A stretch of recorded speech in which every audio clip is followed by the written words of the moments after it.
Hello everyone এবং সবাইকে good morning. প্রচণ্ড গরম এখন। এই গরমে ভাবলাম কি একটা এমন শরবত বানানো যায় হজম তাড়াতাড়ি হবে আর তোমার পেট ঠান্ডা করে রাখবে।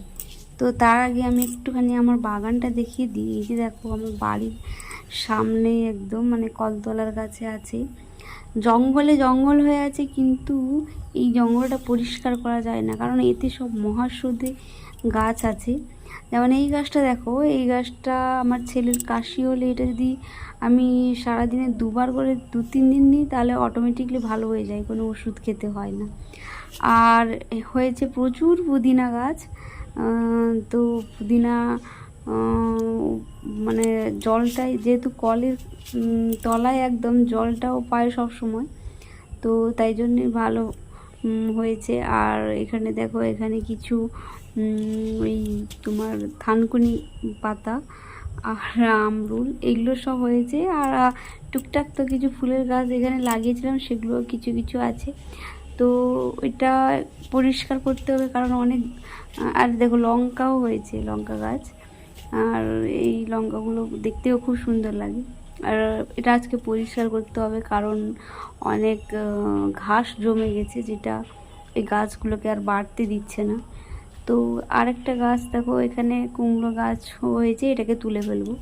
আর দেখো এই গাছটা, আর এই যে গাছটা না, এই গাছটাকে অনেকে অনেক রকম নামে ডাকে, ঠিক প্রপার নামের কি জানি না। যদি তোমরা কেউ জেনে থাকো প্লিজ একটু কমেন্ট করে জানাও যে এর প্রপার নামটা কি। আজকে যে শরবতটা বানাবো তার জন্য আমার দুটো উপাদান লাগবে। দুটো উপাদানের মধ্যে একটা হচ্ছে ঘাস, হ্যাঁ, দূর্বা ঘাস। দূর্বা ঘাস সকালে দূর্বা ঘাসের যে রসটা, সেটা খেলে প্রচণ্ড পেট ঠান্ডা হয়, এটা ডাক্তারও বলেছিলেন। আর মাঝে মাঝে এটা করেও আমি খাই। তো এখানে প্রচুর ঘাস আছে, মানে দূর্বা ঘাসের ফাঁকে ফাঁকেও কিন্তু বড় বড় ঘাস আছে, যেটা খুব সাবধানে বেছে কাটতে হচ্ছে, নাহলে ওই ঘাস খেয়ে ফেলবো। তো সেইগুলো বেছে বেছে কাটতে এটা সময় খুব লাগে, কিন্তু খুব উপকারী গাছ। তো এটা আমাদের বাড়ির আশেপাশে প্রচুর হয়েছে। তো আমার দূর্বা ঘাস কাটা হয়ে গেছে। আর এটা দেখো, যেখানে জঙ্গল একদম ঘাস ভর্তি দেখছিলে, এখন দেখো সেটা পরিষ্কার হয়ে গেছে। আর এখান থেকে নেব আমি পুদিনা পাতা, মানে দূর্বা ঘাস আর পুদিনা পাতা দুটোকে মিক্স করে শরবত বানাবো। এমনিতেই তো সবসময় পুদিনার শরবত বানিয়ে খাই, যেটা হজমেতে ভীষণ সাহায্য করে, কিন্তু পুদিনার সঙ্গে দূর্বা ঘাস সেটা ভীষণই উপকারী। ব্যাস মোটামুটি আমার হয়ে গেছে। তবে এটা কি করবো, ভালো করে ধুতে হবে, কারণ প্রচণ্ড বালি, আমাদের এখানে ভীষণ বালি। তো এর গায়ে প্রচণ্ড বালি লেগে আছে আপাতত, তো মানে 5 থেকে 6 বার ভালো করে ধুতে হবে। তবে সেটা এই ছোটো জাম বাটিতে হবে না, বড় বাটিতে ধুতে হবে।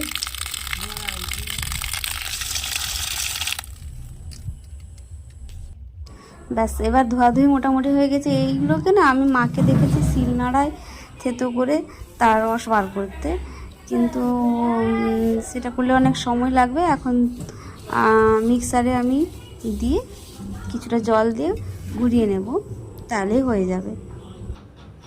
এটা একবারে হবে না, দুবার জল দিতে হবে। একবার একটু অল্প জল দিয়ে ঘুরিয়ে নিই, তারপর বাদ বাকি যতটুকু থাকবে আর একবার জল দিয়ে ভালো করে ঘুরিয়ে নেব, তাহলে হয়ে যাবে। ব্যাস এটা হয়ে গেছে।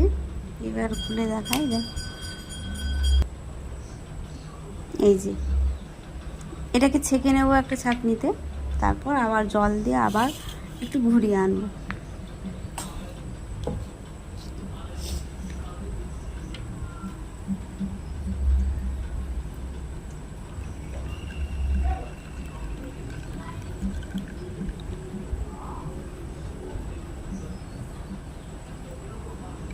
ব্যাস যতটুকু হয়েছে, আর একবার জল দিয়ে ঘুরিয়ে আনি, তাহলে পুরো হয়ে যাবে।